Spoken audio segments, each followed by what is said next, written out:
नमस्कार।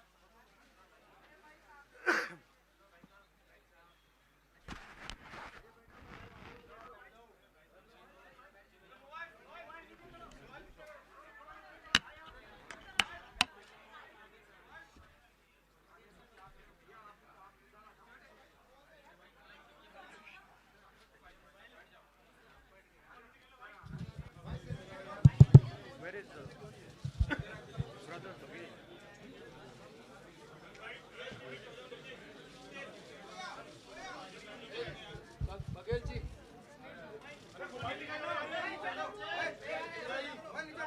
कैसे हैं सुक्कू जी? ठीक है।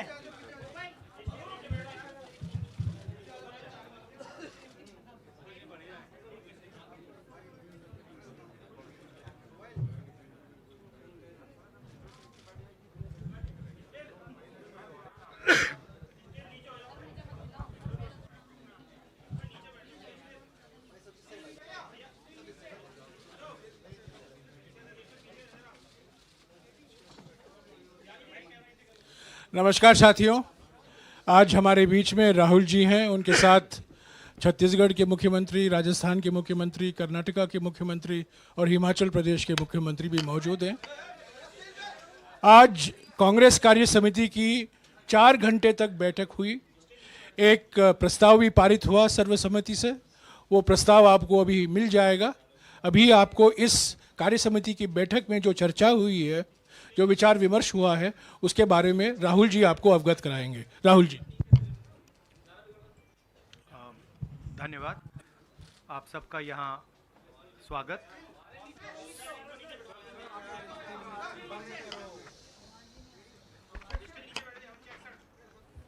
आ रही है बेटर।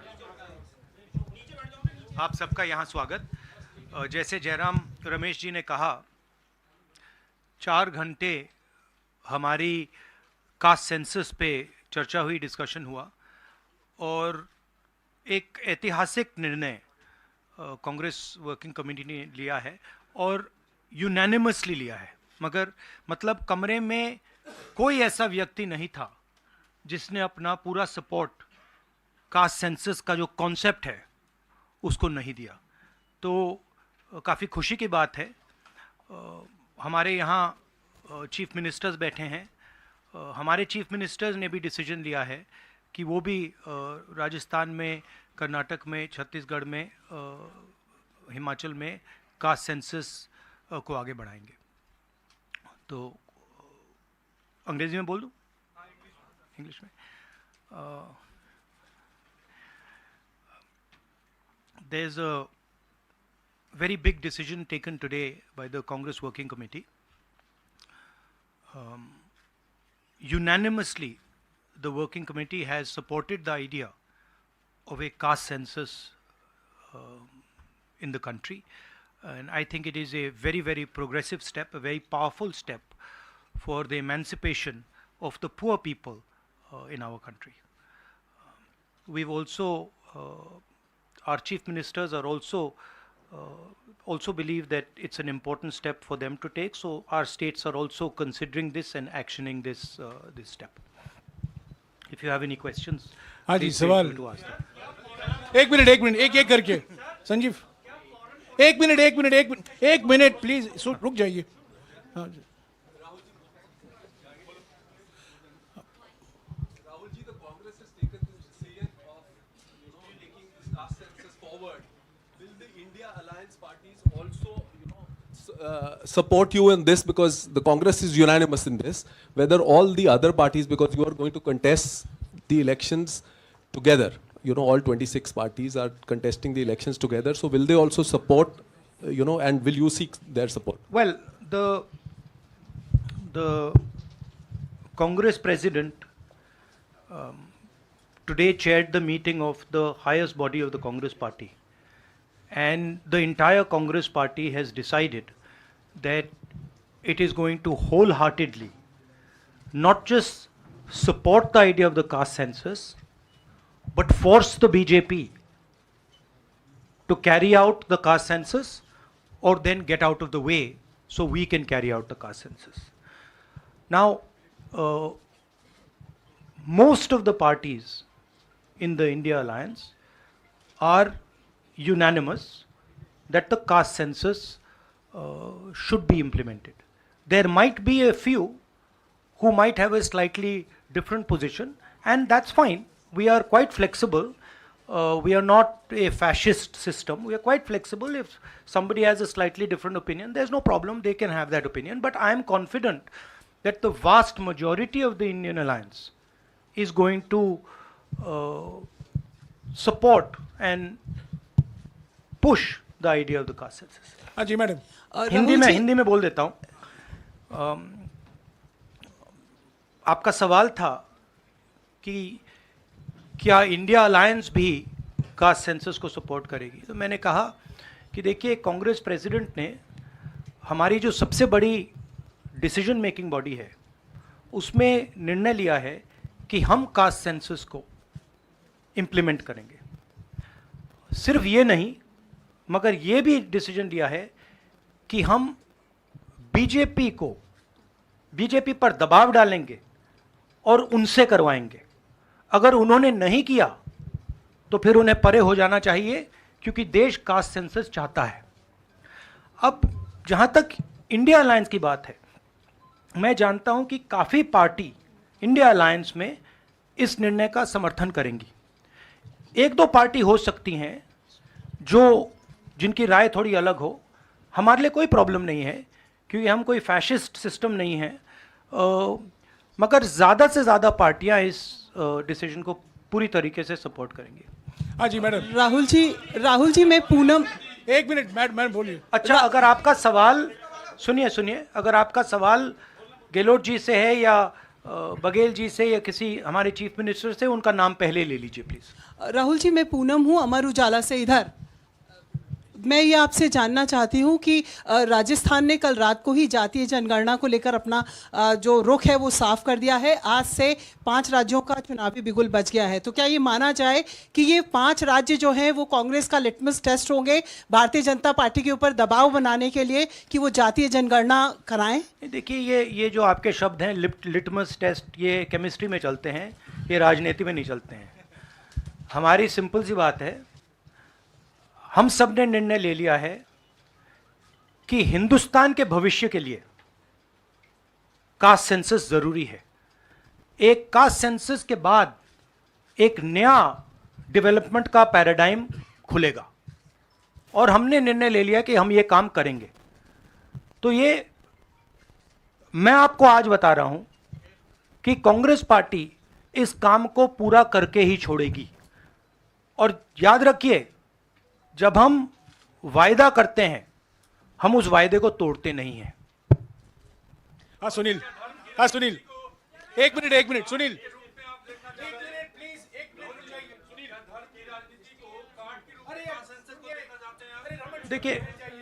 देखिए नहीं, मैं इसका जवाब देता हूं. देखिए, ये कास्ट और धर्म की बात नहीं है, ये गरीबी की बात है.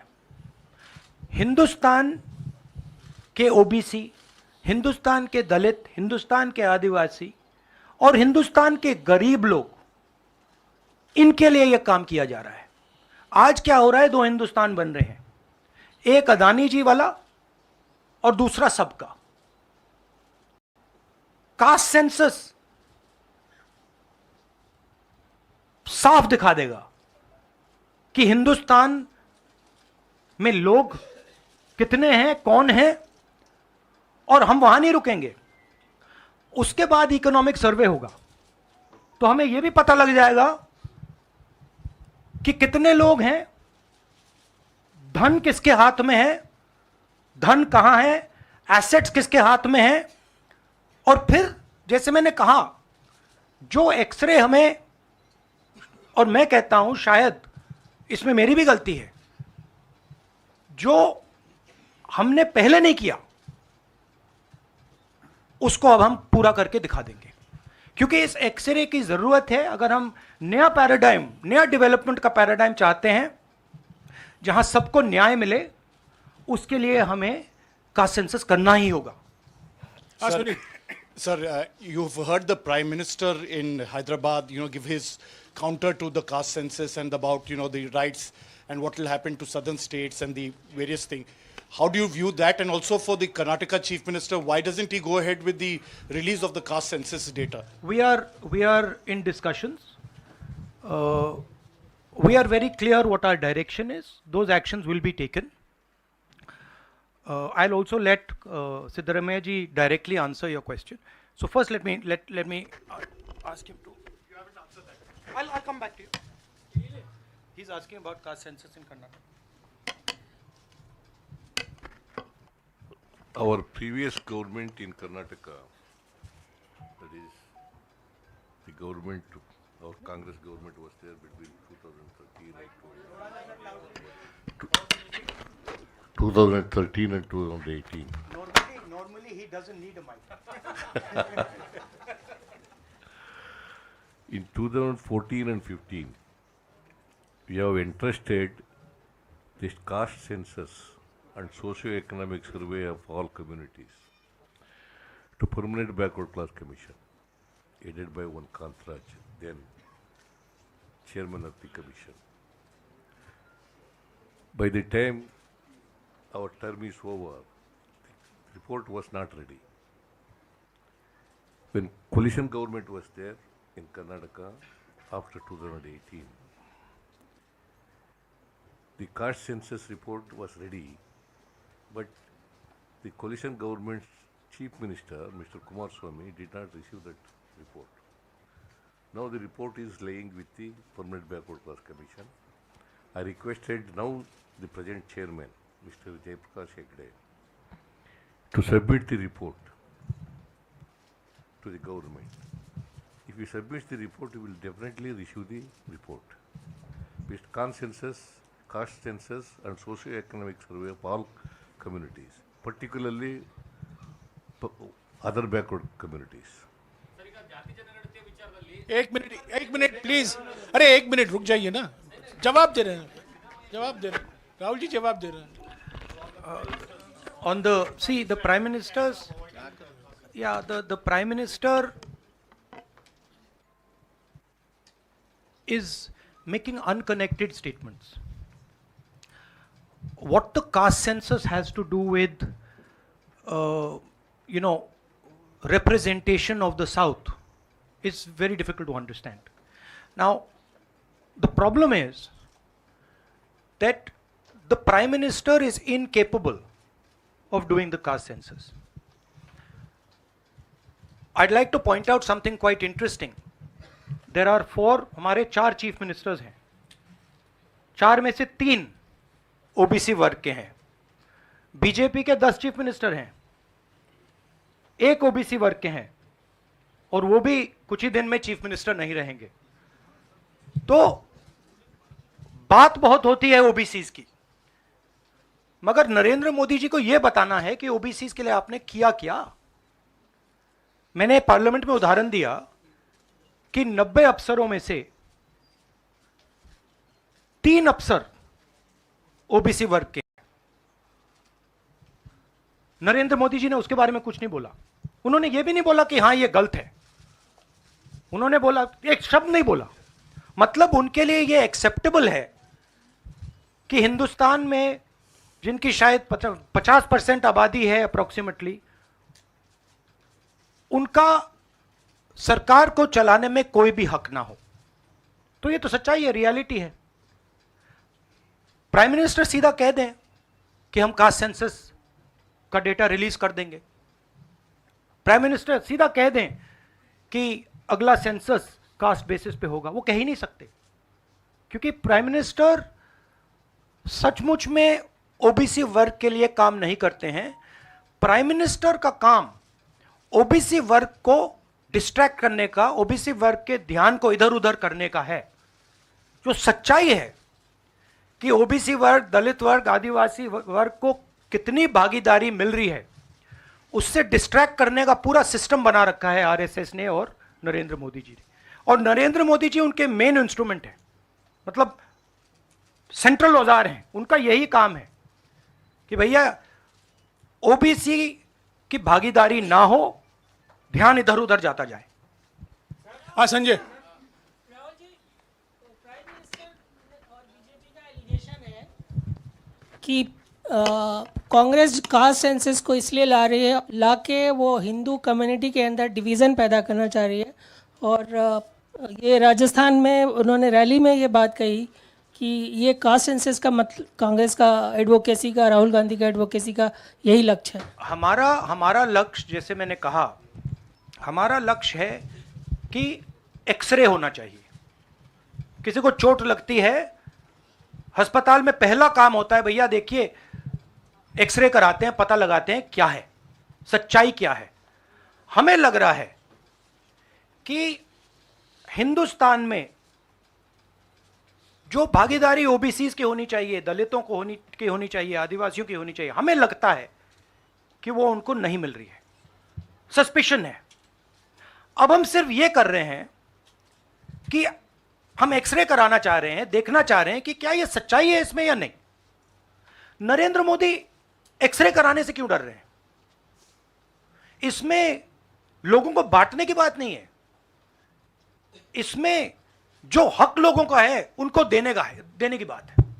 अब मुझे यह बात समझ नहीं आ रही कि हिंदुस्तान के जो प्रधानमंत्री हैं एक्सरे क्यों नहीं करा रहे हैं, एक्सरे करने से क्यों डर रहे हैं। और जहां भी जा रहे हैं आप नोटिस कीजिए, कहीं ना कहीं डिस्ट्रैक्ट करने की बात कर रहे हैं। कभी डिलिमिटेशन की बात कर रहे हैं, कभी कुछ और बात कर रहे हैं, कभी साउथ इंडिया की बात कर रहे हैं। मगर एक भाषण में नरेंद्र मोदी जी ने यह नहीं कहा कि देखिए जो राहुल गांधी ने कहा है 90 अफसर जो हिंदुस्तान को चलाते हैं उसमें से 3 लोग सिर्फ ओबीसी वर्ग के हैं। यह सच्चाई है, यह सच्चाई बीजेपी ने एक्सेप्ट की है। और उनको सिर्फ 5% बजट पर कंट्रोल है। यह प्रधानमंत्री अपने भाषण में नहीं बोल पा रहे हैं। क्यों? क्योंकि उनका लक्ष्य कुछ और है। उनका लक्ष्य डिस्ट्रैक्शन का है। और आप देखना, डिस्ट्रैक्शन करने के बहुत और तरीके निकालेंगे आने वाले समय में। एक के बाद एक डिस्ट्रैक्शन करने के तरीके दिखेंगे आपको। राहुल जी 1-2 सवाल और ले सकते हैं? हाँ, मौसमी। राहुल जी ये पूछना चाह रहे थे कि जिस तरह से प्रधानमंत्री नरेंद्र मोदी कह रहे हैं, कहा जा रहा है कि कांग्रेस के लिए ये बहुत ज्यादा नुकसानदेह होगा क्योंकि जो बची कुची अगड़ी जाति कांग्रेस के साथ है वो चिटक जाएंगी। तो पॉलिटिकली आपको लगता है कि ये कांग्रेस के लिए नुकसान वाला सौदा है? ये हमारा पॉलिटिकल डिसीजन नहीं है, ये न्याय का डिसीजन है, ये हिस्सेदारी का डिसीजन है। इसमें कोई पॉलिटिकल कैलकुलेशन नहीं है। हम हिंदुस्तान का जो मैस है, जो 50, 60, 70, 80% हिंदुस्तान की जो आबादी है उसकी हिस्सेदारी की बात कर रहे हैं। और वो हिस्सेदारी देकर ही हम रहेंगे, ये हमने निर्णय ले लिया है। आप देख लेना, जैसे मैंने कोविड के बारे में बोला था, चाइना के बारे में बोला था, मैं बोल रहा हूं कास्ट सेंसस होगा और हिंदुस्तान के गरीबों की जो हिस्सेदारी बनती है वो उनको मिलेगी और वो काम कांग्रेस करके दिखाएगी। अजय। राहुल जी, आपने कास्ट सेंसस के बाद इकोनॉमिक सर्वे की बात कही है, वो क्या इकोनॉमिक सर्वे स्टेट में भी होगा क्या, कांग्रेस रूल स्टेट में? एक चीज़। और दूसरा, आपने पार्लियामेंट में कहा था कि आपके पास जो कास्ट सेंसस का डेटा है वो आप अनाउंस करेंगे अगर सरकार नहीं करती है तो। नहीं, तो मैंने ये नहीं बोला। करेंगे? देखिए हमारे पास कास्ट सेंसस का डेटा नहीं है क्योंकि कास्ट सेंसस का डेटा हिंदुस्तान की सरकार के पास है। तो ये मैंने कभी नहीं बोला है। मैंने ये बोला कि हिंदुस्तान की सरकार के पास कास्ट सेंसस का डेटा है, हिंदुस्तान की सरकार को उस डेटा को रिलीज कर देना चाहिए। और अगर हिंदुस्तान की सरकार उस डेटा को नहीं रिलीज करेगी तो जब हमारी सरकार आएगी पहले दिन हम उस डेटा को रिलीज कर देंगे। हाँ रवि। सवाल, आपने जो इकोनॉमिक सर्वे की बात की, देखिए सवाल क्या है। सवाल यह है, पहला सवाल जो कास्ट सेंसस से क्लियर हो जाएगा, इस देश में कितनी आबादी किसकी है, ओबीसी की कितनी है, दलितों की कितनी है, आदिवासियों की कितनी है, बाकी लोगों की कितनी है, पहला सवाल। दूसरा सवाल, देश का जो धन है, देश के जो एसेट्स हैं, क्या वो इन लोगों के हाथ में भी हैं या नहीं। देश के एसेट्स में ओबीसी की कितनी हिस्सेदारी है, दलितों की कितनी हिस्सेदारी है, आदिवासियों की कितनी हिस्सेदारी है, देश के इंस्टीट्यूशंस में आदिवासी कितने, ओबीसी कितने, दलित कितने। मैं आपसे पूछ लेता हूं इस कमरे में दलित कितने हैं? देखिए, ये मजा देखिए, इस कमरे में ओबीसी कितने हैं? हाथ उठा के दिखा दीजिए, देखिए मजा। नहीं, वो आप कैमरामैन है भैया, आपकी बात नहीं कर रहा हूं मैं, इनकी बात कर रहा हूं। तो ये सवाल है, हिंदुस्तान के इंस्टीट्यूशंस में ओबीसी कितने, दलित कितने, आदिवासी कितने? ये सवाल हम पूछ रहे हैं। इंस्टीट्यूशंस के बारे में पूछ रहे हैं, धन के बारे में पूछ रहे हैं, एसेट्स के बारे में पूछ रहे हैं, और आबादी के बारे में पूछ रहे हैं। राहुल जी रवि, इधर, राहुल जी इधर, राहुल जी मेरा सवाल, आपने कहा कि प्रधानमंत्री बार बार डिस्ट्रैक्ट करने की कोशिश करेंगे, उसी से जुड़ा सवाल है, क्योंकि प्रधानमंत्री बार बार ये कह रहे हैं कि आप विदेशी ताकतों से मिले हुए हैं और आप देश को तोड़ना चाहते हैं, ये प्रधानमंत्री आरोप लगा रहे हैं। इस पे क्या कहेंगे आप? मतलब इसका क्या कनेक्शन है? हम कह रहे हैं कि जो इस देश के गरीब लोग हैं उनकी हिस्सेदारी कितनी है, वो हैं कितने, हम ये सवाल पूछ रहे हैं। कनेक्शन क्या है?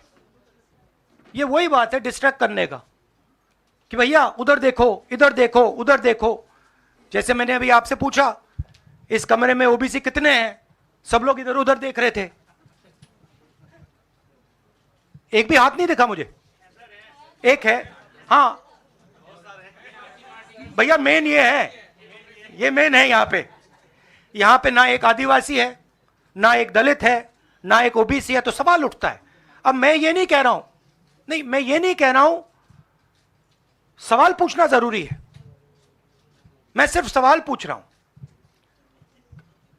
उसके बाद डेटा के बाद क्या किया जाएगा उसके बारे में हमने अभी डिस्कशन नहीं किया, मगर हम एक ऐतिहासिक सवाल पूछ रहे हैं। हिस्सेदारी में ओबीसी वर्ग को कितना मिल रहा है, दलित वर्ग को कितना मिल रहा है, आदिवासी वर्ग को कितना मिल रहा है, बाकी लोगों को कितना मिल रहा है? ये हिस्टोरिकल सवाल है, और इससे हिंदुस्तान की जो आगे आने वाले का जो इकोनॉमिक मॉडल होगा, पॉलिटिकल मॉडल होगा, इसी बेसिस पे बनेगा। धन्यवाद, शुक्रिया। फाइव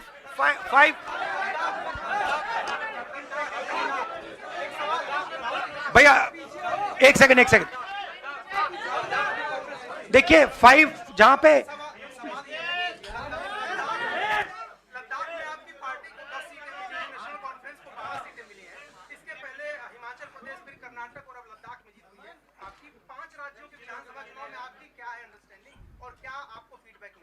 मैंने आपसे कहा कि बीजेपी के 10 स्टेट्स हैं, एक उनका ओबीसी चीफ मिनिस्टर है, तो मध्य प्रदेश में उनकी सरकार जारी है, राजस्थान में भी सरकार जारी है, छत्तीसगढ़ में भी जारी है, तेलंगाना में जारी, सॉरी उल्टा बोल दिया छत्तीसगढ़ में हमारी सरकार है, आ रही है, आपने कंफ्यूज कर दिया मुझे। राजस्थान में आ रही है, छत्तीसगढ़ में आ रही है, मध्य प्रदेश में जा रही है, तेलंगाना में उनकी जा रही है, हमारी आ रही है।